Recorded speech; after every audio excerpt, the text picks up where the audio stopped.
যে আল্লাহর নবী বললেন জাহান্নামের অধিকাংশ মানুষই নারী, তোমরা জাহান্নাম থেকে বাঁচো দান করে। আল্লাহ নবী বলছেন, বুখারী মুসলিমের হাদিস, বিচারের মাঠে যখন আপনার সাথে আল্লাহর কথা হবে তখন কোনো দোভাষী থাকবে না, তখন কোনো অন্তরাল থাকবে না, কোনো অন্তরাল থাকবে না। মুখামুখি কথা হবে আল্লাহর সাথে। তখন মানুষ তার ডান দিকে দেখবে, সব কর্ম দেখতে পাবে, বাম দিকে দেখবে, সব কর্ম দেখতে পাবে, সামনের দিকে দেখলে জাহান্নাম দেখতে পাবে। তখন আল্লাহ রাসূল বলছেন, ফাত্তাকুন নারা ওয়ালা বিশিক্কি তামারাতিন, পৃথিবীর মানুষ জাহান্নাম থেকে বাঁচো। খেজুরের বীজের উপরে একেবারে একটা চিকন সাদা ছাল আছে, এই ছাল সমপরিমাণ দান করে হলেও জাহান্নাম থেকে বাঁচো। বলেন তো দেখি, সরাসরি জাহান্নাম থেকে বাঁচার পথ কি? দান।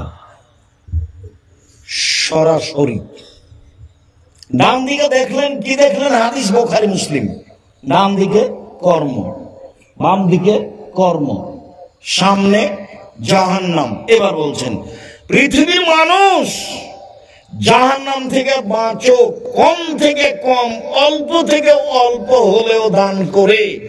কমতে কমতে নামতে নামতে একেবারে চলে গেলেন খেজুরের বীজের উপরে যে ছালটা আছে।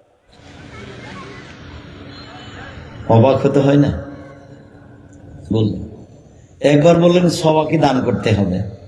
তো সাহাবীগণ বললেন, যদি টাকা না থাকে মানুষের বাড়িতে কাজ করবে, মানুষের বাড়িতে কাজ করে যা টাকা পেয়েছে সেটা নিজে উপকৃত হবে আর দান করবে।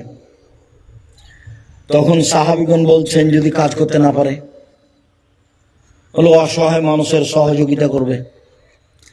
অসহায় মানুষের যদি সহযোগিতা করতে না পারে, তো তাহলে নিজেকে পাপ থেকে ঠেকাবে, এই যে এটা দান।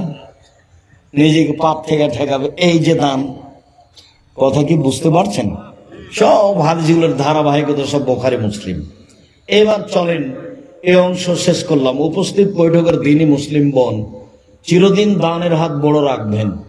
যেটুকু টাকা পয়সা স্বামীর পক্ষ থেকে ইনকাম করবেন, যেটুকু মোহর সোনা গয়না আছে, যখন আল্লাহ রাসূল মহিলাদের দান করতে বললেন, তখন বুখারী মুসলিমের হাদিসে এসেছে, মহিলারা হাতটা নিয়ে গেল কানের দিকে, গলার দিকে। গলায় যে তাবিজ ছিল, মালা ছিল, কানে দুল ছিল, হাতে আংটি ছিল, সব খুলে